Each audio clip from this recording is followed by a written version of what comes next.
주심을 믿고 이 시간 우리 하나님 말씀 보겠습니다. 아가서 2장 10절부터 17절까지의 말씀입니다.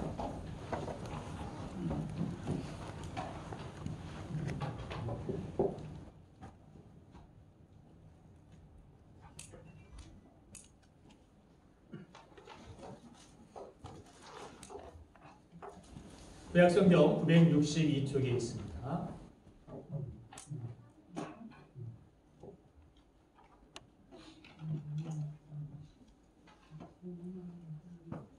아가서 2장 10절부터 17절 제가 먼저 읽겠습니다. 한 절씩 교독합니다. 나의 사랑하는 자가 내게 말하여 이르기를 나의 사랑 내 어여쁜 자야 일어나서 함께 가자. 겨울도 지나고 비도 그쳤고 지면에는 꽃이 피고 새가 노래할 때가 이르렀는데 비둘기의 소리가 우리 땅에 들리는구나. 무화과 나무에는 푸른 열매가 있고 포도나무는 꽃을 피워 향기를 좋아하느니라. 나의 사랑 나의 어여쁜 자야 일어나서 함께 가자. 바위틈 낭떠러지 은밀한 곳에 있는 나의 비둘기야 내가 내 얼굴을 보게 하라. 내 소리를 듣게 하라. 내 소리는 부드럽고 내 얼굴은 아름답구나. 우리를 위하여 겨우 포도원을 허는 작은 여우를 잡아라. 우리의 포도원에 꽃이 피었습니다. 내 사랑하는 자는 너에게 속하였고 나는 그에게 속하였도다. 그가 백합화 가운데에서 양떼를 먹이는구나. 내 사랑하는 자야 날이 저물고 그림자가 사라지기 전에 돌아와서 엘레 세상의 노루와 어린 사슴 같을지라. 아멘. 성경 66권 가운데 하나님의 이름이 한마디도 언급되지 않아서 성경에 포함되지 못할 뻔한 그러한 성경이 있습니다. 바로 에스더서와 아가서입니다. 에스더서와 아가서에는 하나님이라는 이름이 기록되어 있지 않았기 때문에 그 백성들을 위한 하나님의 계시라고 인정할 수 없어서 많은 성경학자들이 이것은 성경 정경에 넣을 수가 없다라는 그런 시비가 있었던 책입니다. 그럼에도 불구하고 하나님께서는 하나님의 섭리 가운데서 이 아가서가 하나님이 우리를 향한 그 사랑이 솔로몬이 술람미 여인을 향한 사랑의 고백을 통하여서 하나님의 마음을 우리 하나님의 백성들에게 나타내시기 위하여서 이 아가서를 성경 정경에 넣어 주셨습니다. 그래서 백성들을 향한 하나님의 사람들을 향한 하나님의 마음 그 섭리가 가장 명확하게 나타난 성경이 바로 오늘 우리가 함께 읽은 아가서라고 이야기할 수 있겠습니다. 아가서에는 아까도 말씀드렸듯이 하나님의 이름과 그에 따른 어떤 신앙의 고백을 찾아볼 수가 없습니다. 그래서 아가서가 정경으로 선택하는데 논란이 되면서 나온 이야기가 이것은 그냥 남녀간의 연애의 어떤 연애 편지와 같은 것이지 이것을 성경으로 인정할 수 없다라는 이야기가 나온 것입니다. 그런데 이 아가서는 단순한 남녀간의 사랑 이야기가 아닙니다.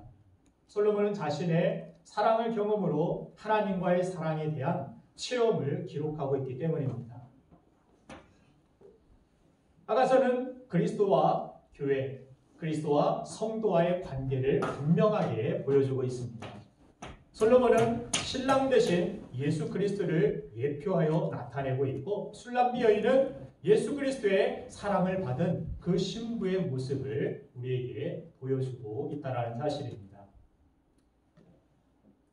솔로몬의 이 넘치는 사랑을 통하여서 보잘것없었던 술람미 여인의 아름다운 모습으로의 그 변화되는 삶을 우리에게 보여주시면서 하나님의 지극한 사랑을 받은 이 신부, 거룩한 교회, 하나님의 자녀들의 삶이 바로 이와 같다라는 것을 빗대어서 우리에게 가르쳐주고 있는 것입니다.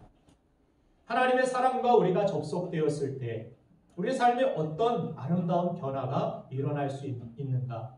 오늘 아가서를 통하여서 우리의 삶에 진정한 아름다운 변화가 있기를 간절히 축원합니다. 여러분들의 인생의 미래가 지금보다 현재보다 더 앞으로 나아지는 변화되는 인생, 하나님 앞에 아름다운 인생, 아름다운 가정이 되기를 간절히 소망하며 오늘 말씀을 전합니다. 자, 하나님의 사랑과 접속되어 있을 때 우리 삶에 놀라운 변화가 일어나기 때문에 주님께서는 내 안에 거하라고 자주 말씀하십니다. 그 안에서야 진정한 우리의 삶에 열매가 있을 것임을 강조하여 주셔서 올해의 표어가 바로 예수님께 접속하라입니다. 주님께 접속하는 인생, 그 안에 진정한 변화, 아름다운 변화가 있는데 오늘 솔로몬 왕이 술람비 여인에게 뭐라고 이야기하느냐면 나의 사랑, 나의 어여쁜자라고 고백합니다. 오늘 10절 말씀을 다시 한번 보면 나의 사랑하는 자가 내게 말하여 이르기를 나의 사랑, 내 어여쁜자야 일어나서 함께 가자. 여러분들 세상에서 살면서 누군가에게 이와 같은 고백을, 이와 같은 프로포즈를 받아보신 적이 있습니까? 아무도 안 계시네요. 여보 맞죠? 네. 저만 프로포즈 안 한 게 아닙니다. 제 집사람이 가끔 TV에서 최수종 씨나 연예인들이 거창한 프로포즈를 하는 모습을 보면서 당신은 나한테 프로포즈 안 했는데 그때마다 생각이 나서 그럼 제가 몸둘 바를 모릅니다. 왜 내가 그때 그랬지? 너무 어렸었나? 이런 생각을 하고서 여러 가지 핑계를 대기에 급급할 때가 많이 있는데 어쨌든 사랑의 고백을 하였기 때문에 사랑을 전했기 때문에 그 사랑 안에서 결혼하게 되었고 자녀도 태어나게 되었고 아름다운 가정을 이루게 되었다라고 생각을 합니다. 우리의 삶의 놀라운 기적은 이와 같이 누군가의 사랑의 고백을 통하여서 시작되는 것임을 보게 됩니다. 이 사랑의 고백, 사랑의 러브레터, 이 아가서는 Song of Songs라고 노래 중에 노래, 정말 사랑의 이 애타는 하나님의 간절한 그 노래를 우리에게 들려주면서 이것은 바로 이 아가서의 오늘 본문 내용은 솔로몬의 사랑의 고백이기도 하지만 하나님이 우리에게 보내시는 러브레터, 하나님의 프로포즈라고 이야기할 수 있겠습니다. 자, 이 술람미 여인이 어떤 여인이기에 정말 세상 사람들도 지혜로운 왕 하면 솔로몬 왕, 위대한 왕 하면 다윗보다 오히려 솔로몬 왕을 생각해낼 정도로 그렇게 위대한 왕의 사랑을 받는 사람이었을까? 이 술람미 여인이 어떤 여인이었을까? 우리는 궁금해하지 않을 수가 없습니다. 얼마나 예쁘고 얼마나 스펙이 좋고 얼마나 똑똑하고 능력이 있기에 얼마나 가문이 좋았기에 솔로몬 왕으로부터 이런 사랑을 받았을까? 이런 생각을 우리가 해보지만 그러나 성경을 보면 술람미 여인은 그렇게 예쁘고 스펙 좋고 가문이 좋은 그런 훌륭한 여인이 아님을 알 수가 있습니다. 세상 기준으로 보면 오히려 여인으로서 가질 수 있는 모든 열등 요소를 완벽하게 다 가지고 있었던 사람이 바로 술람미 여인입니다. 술람미 여인은 우리가 읽지 않았지만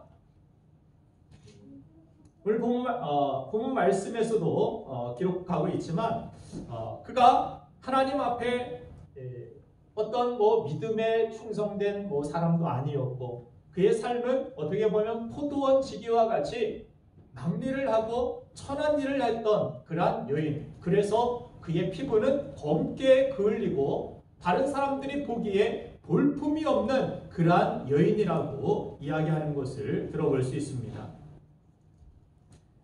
자신의 그러한 삶의 모습이 아가서 1장 5절 모습에 기록되고 표현되고 있는 것을 볼 수 있는데 아가서 1장 5절을 보면 예루살렘 딸들아 내가 비록 검으나 아름다우니 계달의 장막 같을지라도 자 이런 표현이 나오는 것을 볼 수 있습니다.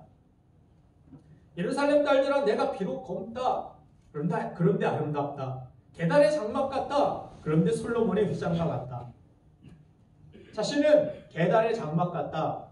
사진을 한 장 보면은 계달의 장막이라는 것이 무엇이냐면 광야에서 여기 왼편에 나오는 이것이 위에 튼 이 천막과 같은 것이 계달의 장막입니다. 내 얼굴 까맣다라는 거예요.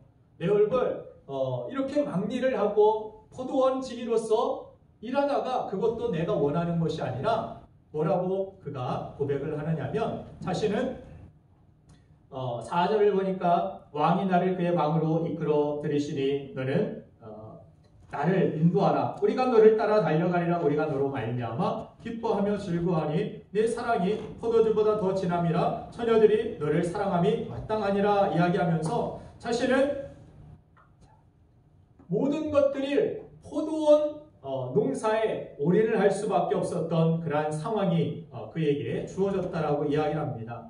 그것도 자신이 원해서가 아니라 자신의 어머니가 다른 사람과 재혼을 해서 그 아래에 있었던 형제들, 남자들이 자신을 미워하고 그 자리에 자신들이 일해야 될 그 자리에 자신을 억지로 강제로 노역을 시킨, 자신의 가정은 깨어진 가정이었고 자신은 그렇게 포도원지기로 던져진, 그래서 어떤 교육도 받을 수 없었고 다른 여인들과 같이 자신의 피부를 가꾸거나 이럴 시간과 겨를도 없었고 그런 상황도 아니었는 이러한 여인이 바로 술람미 여인이었다라고 성경은 이야기하고 있는 것입니다. 사람들은, 특별히 여자들은 백옥과 같은 피부를 선호합니다. TV 광고를 봐도 백옥과 같이 하얀 그러한 피부를 가진 그러한 연예인들을 요즘 모델로 쓰기도 하고, 많은 사람들이 그렇게 동경하기 때문에 이렇게 불티나게 화장품들이 팔리기도 하고 미백 크림을 바르기도 하고 피부과를 다니기도 하고 관리를 하는 그러한 여인들의 모습을 볼 수가 있습니다. 그런데 이 술람미 여인은 전혀 그와는 상반된, 오히려 남자와 같은 그러한 인생을 살았다라고 고백하고 있는 것입니다. 1장 6절을 보면은 내가 햇볕에 쬐어서 거무스름할지라도 흘겨보지 말 것은 내 어머니 아들들이 나에게 노하여 포도원지기로 삼았음이라. 나의 포도원을 내가 지키지 못하였구나. 나를 흘겨보지 말아라. 나를 멸시해보지 말라라는 것입니다. 내가 그런 인생을 살았다고 나를 무시하는 그런 눈으로 나를 바라보지 말라라고 이야기하는 이 술람미 여인의 고백을 들어봅니다. 여자가 할 수도 없는 그런 일들을, 남자도 하기 힘든 일들을 억지로 시켜서 행해야만 됐던 이 여인의 삶.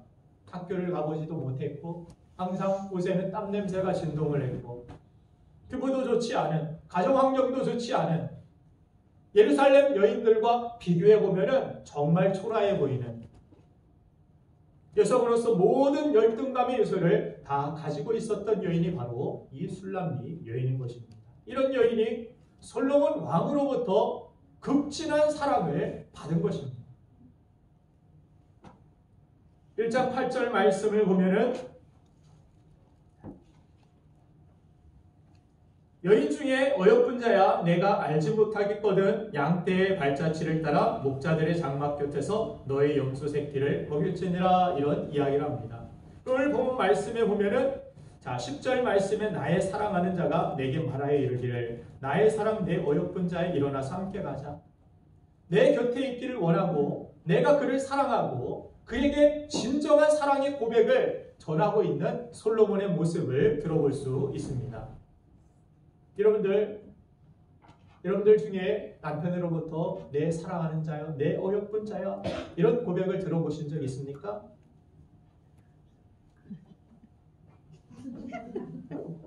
남편과 함께 계신 분은 감히 소리내어 이야기하시면 안 됩니다. 속으로만 대답하시고. 그런데 이 술람미 여인은 그것도 이스라엘의 위대한 왕으로부터 정말 시골 구석에서 포도원지기 하고 있고 누가 쳐다보지도 않고 오히려 쳐다본다면 멸시의 눈으로 흘겨보기는 하는 그러한 대상이 술람미 여인이었는데, 그런데 솔로몬이 찾아와서 누구보다도 나는 당신을 사랑한다. 누구보다도 당신은 아름답고 어여쁜 여인이라고 고백하고 있는 이 말을 들으면 여러분들 어떤 생각이 들겠습니까? 이 사람 나를 사기치려고 하는 것 아닌가? 나는 그런 형편과 상황이 아닌데, 나는 그런 자격이 없는 사람인데 뭘 노리고 나에게 이런 말을 하는 것일까? 왜 이런 생각을 합니까? 세상은 뭔가 사랑받을 만해야, 뭔가 존경받을 만해야 사랑해주고 존경해주고 뭔가 대가가 있어야만 우리를 이렇게 대하기 때문에 우리는 이 사랑을, 솔로몬의 사랑의 고백을 들어볼 때 이해할 수도 없고, 어떻게 이런 사랑이 있을 수 있을까 의아하기도 할 것입니다.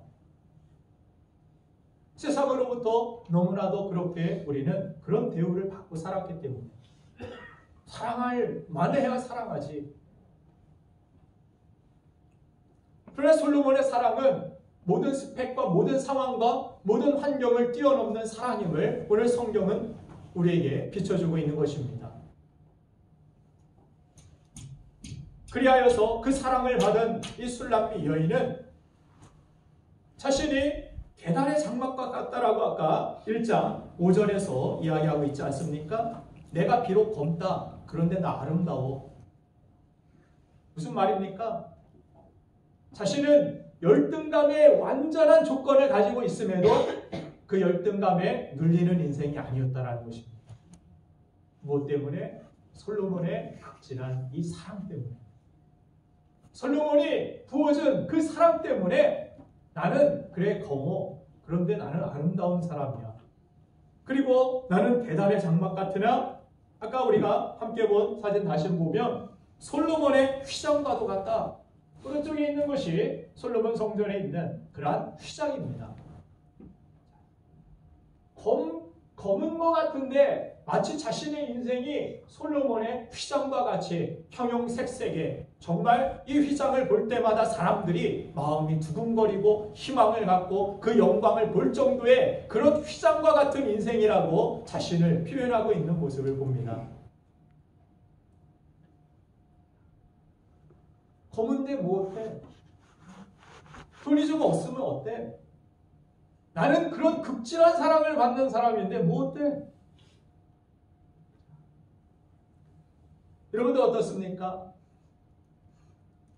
하나님의 지극한 사랑을 받은 우리들, 세상 가운데 이것이 없어서 나는 저것이 부족해서 오늘도 이것 때문에 저것 때문에 나는 자존감이 없고 나는 이런 상처가 있고 나는 이것이 없기 때문에 밖에 나서기도 창피하고 교회 가기도 창피하고 여러분들이 이런 자존감 낮은 그런 인생을 살고 있지는 않으십니까?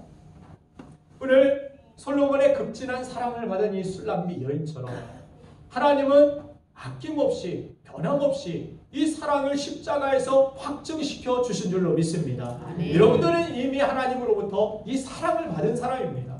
누구도 받을 수 없는, 세상이 줄 수 없는, 또한 우리가 세상이 이해할 수 없는. 사람은 이렇게 사랑을 받으면 당당해집니다.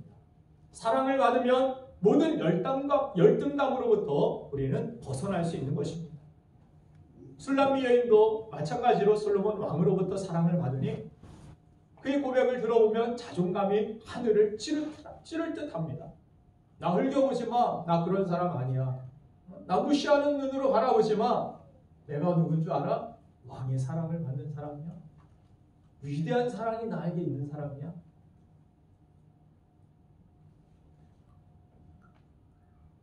제자들의 모습을 신약성경에서 성령을 받고 하나님의 그 사랑, 그 십자가의 사랑을 그들이 깊이 깨닫고 나서 그들의 변화된 모습을 보면 어떻습니까? 죽음도 두려워하지 아니하고 세상 사람들의 비난과 세상 사람들이 저 사람은 못 배운 사람인데 저 사람이 어떻게 저런 말을 할 수 있지? 저 사람은 돈도 없는 사람인데 그러나 그들은 항상 당당하게 내 안에 있는 그 사랑을 가지고 그 예수의 이름을 가지고 살아가는 그런 모습을 봅니다. 그래서 안전뱅이를 만났을 때 돈 좀 주십시오 했을 때 그들이 제자들이 어떤 이야기를 합니까? 내게 은과 금은 없지만 내게 있는 그 이름 나사렛 예수의 이름으로 일어나 걸으라. 이름이 능력이 되었고 이 믿음의 고백이 그 안전뱅이를 일으키게 되는 놀라운 기적을 나타내게 되는 것을 보게 됩니다. 여러분들의 삶에 하나님의 기적과 하나님의 능력은 바로 이와 같이 예수 그리스도의 그 사랑을 가지고 그 이름의 능력을 가지고 하나님의 그 극진한 사랑을 받은 그 심령을 가지고 살아가는 우리의 삶의 현장 가운데 나타난다는 것을 보여주고 있는 것입니다. 우리 안에 열등감이 있으면 믿음이 있는데 열등감이 있다? 이것은 진정한 믿음은 아닙니다. 우리가 하나님을 진정으로 사랑하고 그 사랑을 믿는다라면, 신뢰한다라면 우리는 당당해지게 됩니다. 세상에 다른 것 없어서 그것으로 초라하고 나의 인생은 망했어, 실패야 이러지 않는다라는 것입니다. 다른 것 없어도 하나님이 나를 사랑하시고 하나님이 나를 위하시고 하나님이 나를 붙들어 주시니 감사하고 기뻐하며 찬송하며 열등감이 있는 인생이 아니라 못해 하나님이 나와 함께 하시는데 그 사랑이 나를 위하시는데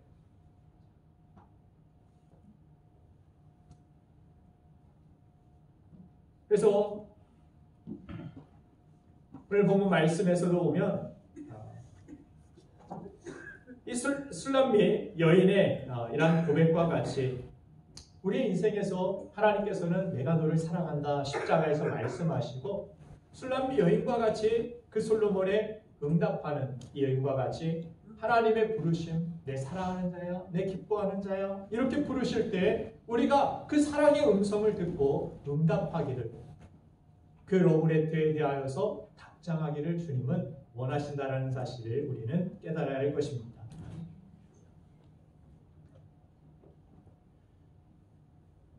사랑을 받으면 이렇게 우리는 당당해지게 됩니다. 사람은 누구로부터 어떠한 사랑을 받느냐에 따라서 그 존재 가치가 달라지게 되는 것입니다. 주님은 십자가에서 모든 것을 다 이루어 놓으시고 오늘 우리 한 사람 한 사람을 부르신 줄로 믿습니다. 우리 주님의 이 사랑의 대상, 지극한 관심의 대상이 되었다라는 사실 여러분들 자부하셔도 좋습니다. 나는 그런 사랑받는 사람이야. 스바냐 선지자가 스바냐 3장 17절에서 우리를 얼마나 하나님이 사랑하시는지를 그 기쁨을 이기지 못하시며 우리를 잠잠히 사랑하시며 우리 때문에 즐거이 부르시며 기뻐하신다라고 그렇게 표현하고 있습니다. 사랑하는 여러분들, 주님은 오늘도 우리에게 나의 사랑, 나의 어여쁜 자라고 우리를 부르고 계십니다.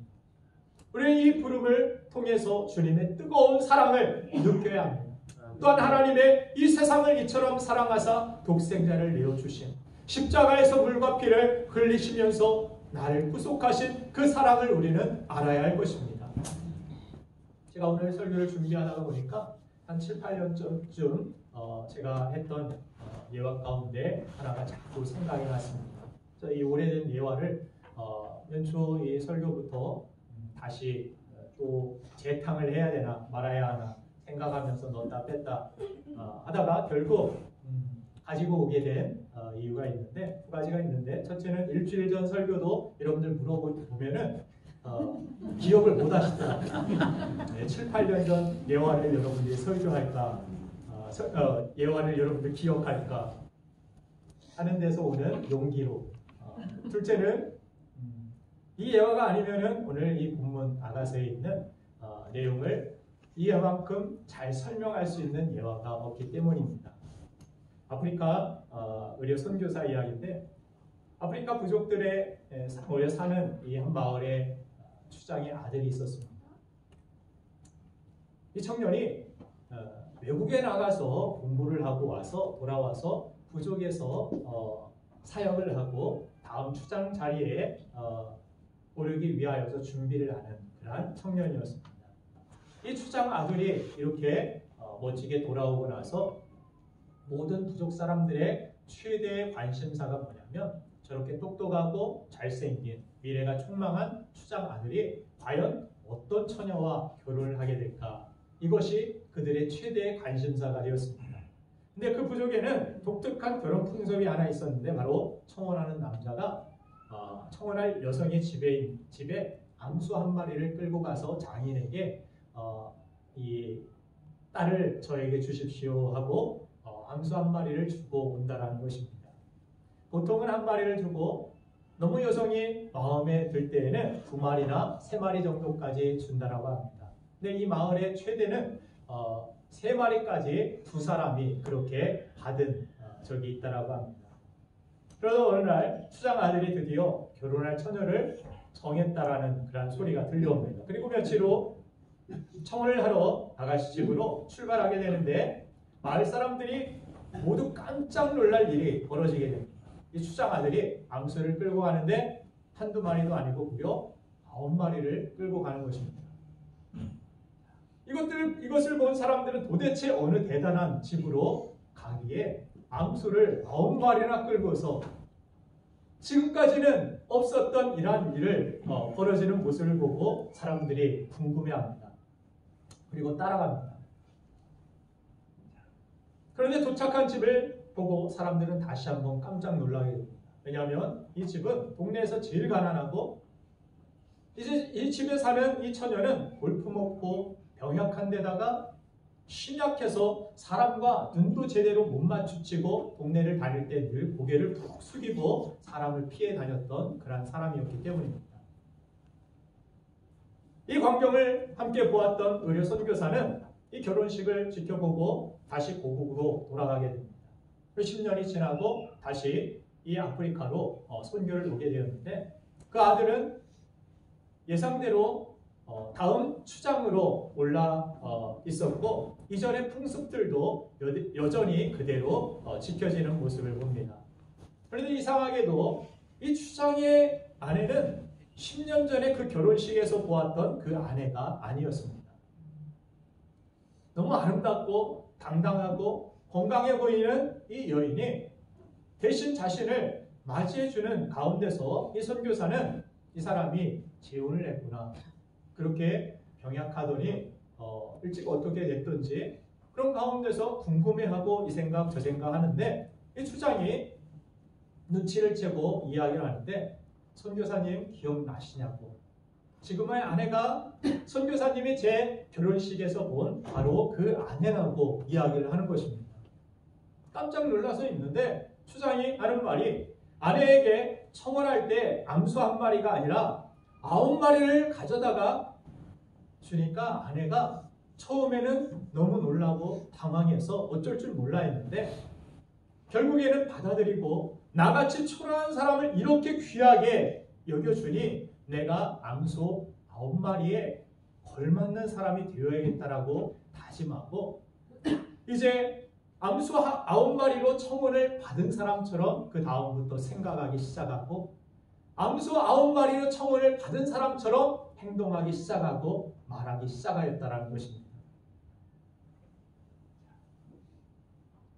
암소 9마리를 받은 그렇게 청혼받은 사람처럼 행동하다 보니까 암소 9마리 받은 사람의 수준으로 지금 살아가게 되었다라는 이야기를 하더라는 것입니다. 결국 암소 1마리 받은 사람은 암소 1마리 수준으로 살고 암소 9마리 받은 사람은 암소 9마리 수준으로 살게 된다는 말입니다. 결혼할 때 예물 많이 해라 이 이야기하는 것이 아닙니다. 사람은 사랑을 받은 만큼 그 수준으로 살게 되었다라는 이야기입니다. 오늘 본문에 나오는 이 술람미 여인이 솔로몬 왕으로부터 이런 사랑을 받을 자격이 없는 그런 사람이었는데 신분으로 보나 외모로 보나 조건으로 보나 그러나 솔로몬 왕은 아무런 조건 없이 술람 여인을 사랑하게 된 것입니다. 세상 기준으로 볼 때는 이것은 말도 안 되는 사랑이었습니다. 그런데 이 말도 안 되는 사랑이 바로 저와 여러분들을 향한 주님의 사랑인 것입니다. 아무리 생각해봐도 우리는 주님이 십자가에서 나 대신 죽을 만한 그런 내가 어떤 하나님을 향하여서 그런 선행을 하거나 하나님의 뜻대로 살거나 내가 하나님의 영광을 위하여 살아가는 그런 존재가 아니었습니다. 나는 하나님 앞에 늘 죄인이었고 나는 늘 하나님 앞에 부족한 사람이었고 연약한 사람이었습니다. 아무리 생각해봐도 주님이 나 대신에 십자가에서 죽으실 만한 가치가 있거나 대단한 그런 사람이 아니라는 사실입니다. 우리 가운데 누가 나는 주님이 나 대신 죽을 만해. 그렇게 생각하시는 분 계십니까? 나 정도면 주님은 그래도 나를 위해 십자가에 죽을 만하지. 내가 이런 사람이니까. 내가 이렇게 잘난 사람인데, 똑똑한 사람인데, 능력 있는 사람인데 주님이 십자가에 나 대신 죽는 거 당연하지. 이렇게 생각하시는 분 계십니까? 이런 분들은 주님의 은혜를, 주님의 사랑을, 주님의 그 십자가의 그 눈물과 그 피와 그 고결한 그 사랑의 가치를 모르는 분입니다. 받을 자격이 없는 우리에게 주시는 그 사랑, 그것을 성경은 은혜라고 부릅니다. 선물이라는 것입니다. 살 수도 없는, 가질 수도 없는, 그냥 주권적으로 하나님께서 우리에게 직선적으로 내가 요청하지도 않았는데, 내가 받을 수 있는 그런 자격도 없는 사람인데, 술람미 여인처럼 솔로몬이 찾아가서 당신을 사랑합니다.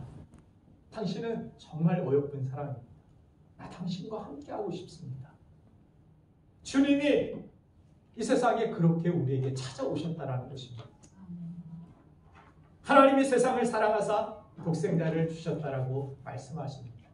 그 주님은 우리를 사랑하사 하나님의 뜻을 가지고 이 세상에서 낮고 천한 인간의 몸을 입으시고 오신 것입니다. 우리를 위하여서 죽기까지 십자가에서 물과 피를 다 흘려주시고 우리를 사랑하여 주셨습니다. 그 사랑이 어떤 것인지를 십자가에서 확증시켜 주신 것입니다. 어떤 조건 때문에 이 조건이 있으니까 그래서 사랑하는 것이 아니라 조건 없이 자격이 없는데 그럼에도 불구하고 사랑하시는 이 사랑이 바로 하나님의 사랑인 것입니다.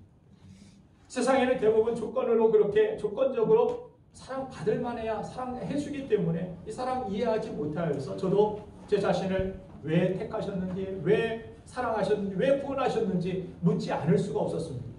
여러분들 물어보신 적 있습니까? 하나님을 향하여서 왜 저를 사랑하십니까? 물어보시길 바랍니다. 왜 나 같은 사람 사랑하셨느냐? 왜 나 같은 사람을 구원하셨느냐? 물어보셔야 됩니다. 그런 저의 질문에 대하여서 주님은 그 십자가를 보게 하셨습니다. 그 십자가에서 이렇게 대답하셨습니다. 내가 너를 사랑한다. 그것뿐이다. 사랑한다. 그것뿐이다. 다른 어떤 조건 때문에 널 사랑하는 것이 아니라, 어떤 자격 때문에 널 부른 것이 아니라 내가 너를 사랑하는 뿐이다. 여러분들, 하나님은 우리를 사랑하십니다. 아멘. 이미 우리는 그 지극한 사랑을 받은 것입니다. 아멘.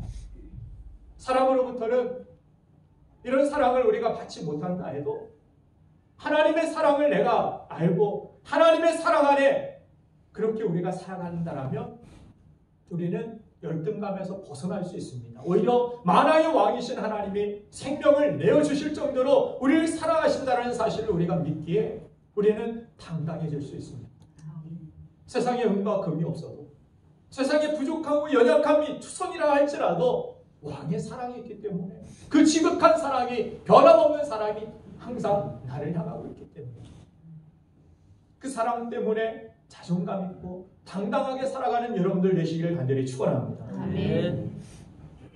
그런 사랑의 대상인 우리에게 오늘 솔로몬은 술람미 여인에게 10절 말씀을 보니까 뭐라고 이야기하느냐면, 나의 사랑 내 어여쁜 자야 일어나서 함께 가자라고 이야기하고 있습니다. 일어나서 함께 가자. 우리가 사랑을 하게 되면 첫 번째 감정이 무엇입니까? 함께 하고 싶은 것입니다. 사랑의 첫 번째 감정은 함께 하고 싶은 것입니다. 주님을 여러분들이 사랑하게 되면, 진정으로 사랑하면 주님과 함께 하고 싶은 마음이 듭니다. 주님과 함께 하고 싶다. 이 주님과 영원히 함께 하는 것, 여러분들 천국 왜 가고 싶습니까? 여기에서 아파트가 전세이기 때문에, 월세이기 때문에 내 마음에 짓는 집을 내 평생에는 짓고 살아갈 것 같지 않기 때문에 천국에서 금집을 지어야지, 다이아몬드로 잔디를 깔아야지, 그래서 천국에 가고 싶습니까? 그런 꿈도 있기를 바랍니다만, 그런데 진정 천국 가는 이유가, 천국 가야만 하는 이유가 그저 부동산 또 투기하러, 좋은 집, 그냥 넓은 집 살고 싶어서 이 땅에서 못 산 거 한풀려고 천국 간다라면, 그것이 여러분들 천국 가고자 하는 이유가 그것뿐이라면 우리는 다시 예수를 믿어야 됩니다. 다시 주님의 그 사랑 앞에 나아가야 됩니다. 초막이나 궁궐이나 어디든 하늘나라라는 그런 찬송과 가사가 있듯이, 왜 초막이 됐든 궁궐이 됐든 어디든 하늘나라가 되고 천국이 됩니까? 왜 그런 표현을 하고 왜 그런 고백을 할 수밖에 없었을까요? 왜 그렇습니까? 사랑하는 사람이 함께 있기 때문입니다. 그 사랑하는 사람이 함께 있어서 초막이 되어도 작은 거 그냥 빵 한 조각 같이 먹을 것 없는데 나눠 먹어도 너무 기쁜 거예요. 너무 감사한 거예요. 너무 고맙고 그 상황이 오히려 추억이 되는 거예요. 비가 와서 그냥 짜증난다, 예전에도 말씀드렸죠. 그것이 아니라 우산이 왜 이거 하나밖에 없어가 아니라 우산이 하나여서 더 고마운 거예요. 같이 있으니까 더 붙어있고, 비 오는 그 광경이 오히려 노랫소리 같이 들리고 추억이 되고, 무엇 때문입니까? 사랑하는 사람이 함께 있기 때문입니다. 그래서 솔로몬은 내 어여쁜 자야 일어나서 함께 가자라고 이야기합니다. 함께 가자. 사랑하면 그렇게 헤어지기 싫고 같이 있고 싶습니다. 결혼한 신혼부부에게 뭐가 제일 좋냐고 그렇게 물어보면 함께 있어서 좋다라고 이야기합니다. 이제 헤어지지 않아도 되어서 평생 그렇게 함께 있는 것을 좋아하기를 원한다라고 저는 그렇게 축복해 줍니다. 지금 사시는 분들도 평생 함께 하시길 바랍니다. 아멘 안 하신 분들은 오늘 예배 드리고 가서 내일부터는 법원으로 갈 겁니까? 평생 함께 하시길 바랍니다. 사랑하는 사람과 나와 함께 가자. 그 사랑이 회복되어지길 바랍니다. 그 첫사랑이 회복되어지길 바랍니다.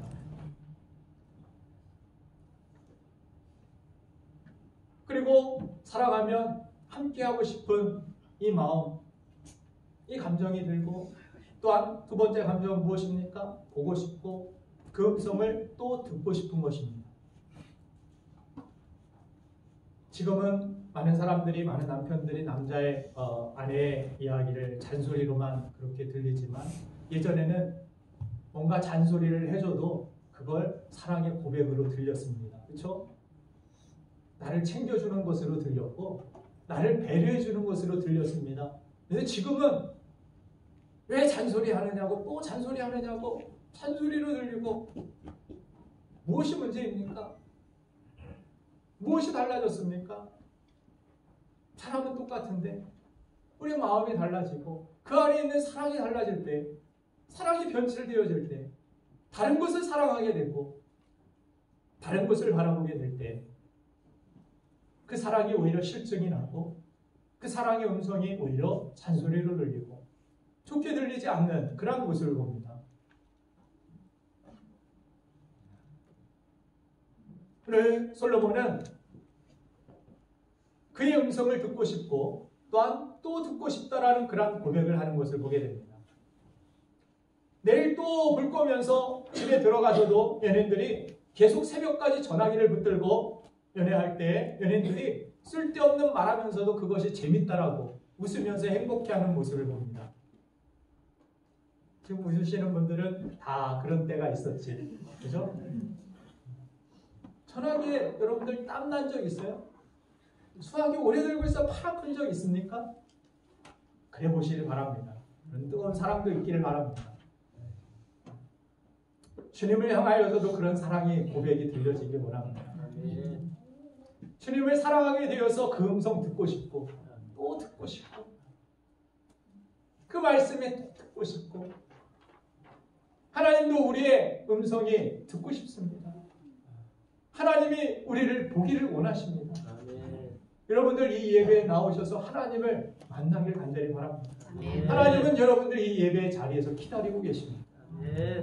여러분들을 보기를 원하시고 사랑하는 여러분들을 만나기를 원하시고 여러분들의 찬양의 음성을 듣기를 원하시고 여러분들의 기도의 음성을 듣기를 원하시고 저도 조용히 새벽에 소리 내지 않고 기도하고 싶을 때도 있지만 이 말씀이 떠오를 때는 소리를 내서 기도할 때가 있습니다. 내가 내 음성을 듣고 싶구나.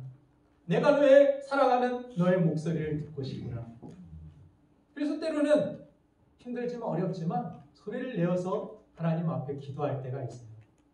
그렇게 소리 안 내어도 하나님 아시지만 그래도 이러한 고백, 사랑의 고백을 듣기를 원하시는 그런 마음을 바라보면서 생각하면서 하나님 앞에 간구할 때가 있다는 것입니다.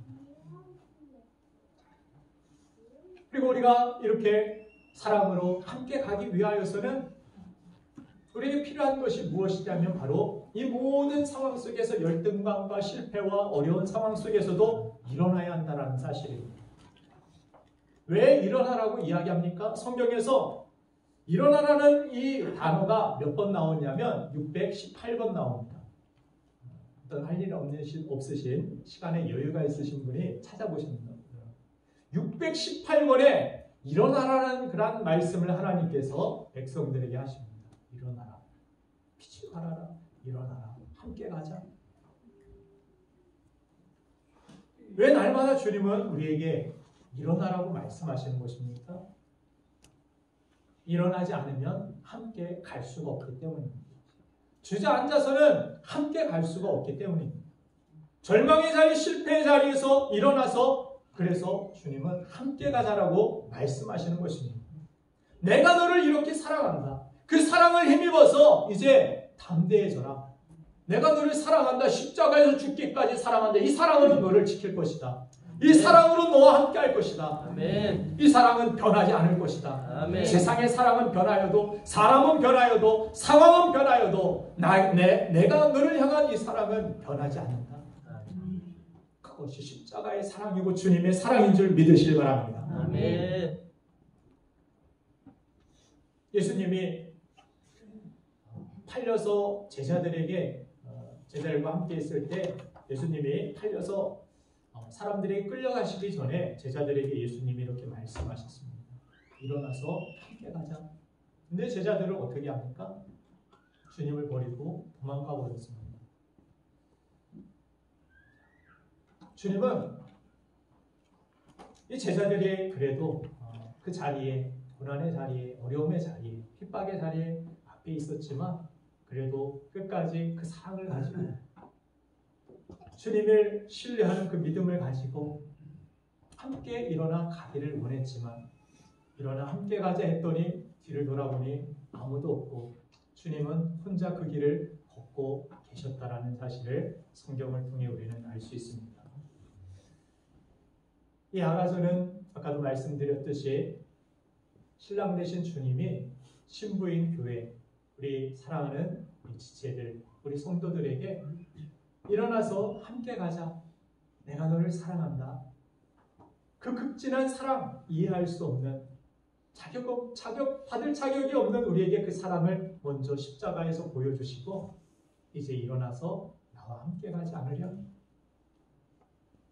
천국 가는 그날까지, 내가 이 세상에 다시 오는 그날까지 믿음으로 주님의 사랑을 신뢰하고 앞에 설령 환난과 핍박이 고난이 기다리고 있다 할지라도 일어나서 주님과 함께 가는 신부들이 되기를 주님의 이름으로 축원드립니다. 아멘.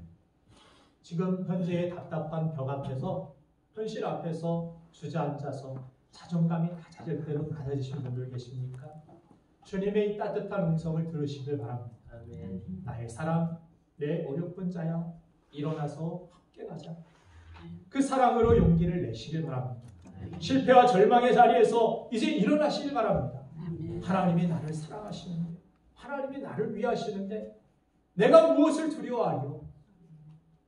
여러분들 미래를 두려워하지 마시길 바랍니다. 아멘. 우리 젊은이들 두려워하지 마세요. 하나님이 함께 하십니다. 하나님이 사랑하십니다. 아멘. 그 사랑을 신뢰하고 나아가는 거예요. 그 사랑은 실패하지 않는 사랑입니다. 그 사랑은 우리를 구원해내는 사랑입니다. 우리에게 영생을 주는 사랑이고 우리를 결코 버리거나 외면하지 않는 항상 변함없는 사랑인 줄로 믿습니다. 아멘. 그래서 내가 무엇을 두려워하리요? 내가 어찌 낭망하리요? 할렐루야. 아멘. 주님의 이 사랑 안에서 우리 모든 지체들이 치유와 회복이 일어나게 되기를 주님의 이름으로 축원합니다. 아멘. 올 한 해 이 접속이라는 표 세상의 다른 것에 의지하고 다른 것을 바라는 우리가 아니라 아까 말씀을 잠깐 드렸지만 제가 미국에서 공부를 하고 수업을 마치고 이렇게 돌아올 때 제 자녀들의 태도를 이렇게 물끄러미 바라본 적이 있습니다. 선물을 이 운동화를 하나씩 사 들고 가면서 자녀들에게 전달해 줘야지 자녀들이 기뻐하겠지 하는 마음을 가지고 선물을 가지고 나아갔습니다. 가지고 왔는데 정작 제 안부와 제가 어떻게 지냈는지 제가 어떻게 살았는지 이것에 대해서는 별로 관심이 없는 것 같고 아빠 선물 사왔어? 선물 어딨어? 하고 선물을 바라보는데 물론 저는 선물을 주기 위해서 기쁜 마음으로 준비는 했지만 저는 아랑곳하지 않고 선물만 이렇게 바라보고 있는 그런 모습을 바라봤을 때 이것이 우리가 하나님을 대하는 그러한 태도는 아닐까. 하나님이 우리를 사랑하시고 아낌없이 독생자를 내어주시기는 하셨지만 지금 우리의 신앙이 그저 세상에 다른 것 많이 얻으려고 하나님에 대하여서 사랑에 대하여서는 관심도 없고 내가 얻어낼 그런 축복과 나의 진로와 나의 부귀영화, 편안함과 안락함과 세상의 다른 것에만 관심을 두고 나의 사랑, 내 어여쁜 자여 이러나 함께 가자고 말씀하시는데 우리는 다른 것 붙들고 이것 때문에 함께 갈 수 없습니다. 저것 때문에 함께 갈 수 없습니다. 그래서 15절에 우리를 위하여 여우 포도원을 흐는 작은 여우를 잡으라. 우리의 포도원에 꽃이 피었습니다. 이 여우는 이 포도원을 망가뜨리기 위하여서 장난으로 이 모든 것들을 황폐케 하여 꽃이 다 떨어지게 만들고 열매가 없게 하기 위하여서 이 포도원을 흐는 작은 여우 우리가 세상의 다른 것에 더 관심을 가지고 다른 것에 우리가 집중하고 있는 동안 이 작은 여우가 우리의 포도원을 아름다운 그런 통성한 포도원을 망가뜨리는 줄 모르고 우리의 신앙이 그렇게 망가지고 우리가 하나님과의 그 친밀한 그러한 사랑과 교제가 끊어지는지도 모르고 멀어지는지도 모르고 우리는 그렇게 지내고 있는지 모릅니다. 그렇다면 이제 다시 주님의 사랑의 음성에 여러분들 고백하고 또한 응답하고 주님의 사랑 앞에 다시 나아가는 우리가 되기를 주님의 이름으로 축원드립니다. 아멘. 그러할 때 우리 안에 내 삶의 환경이 비록 부족하고 연약하고 내 피부가 그을리고 검고 내 상황은 어렵다 할지라도 솔로몬의 휘장과 같고 영광스러운 그러한 인생으로 하나님께서 우리를 세우시고 그런 자존감을 가지고 이 세상에서 당당하게 그리스도인으로서 하나님의 사람으로 살아가는 하나님의 백성이 될 줄로 믿습니다. 우리 이 시간 잠시 기도하길 원합니다. 하나님의 크신 은혜와 사랑 안에서 그 사랑의 러브레터를 우리가 이 시간 받아들었습니다.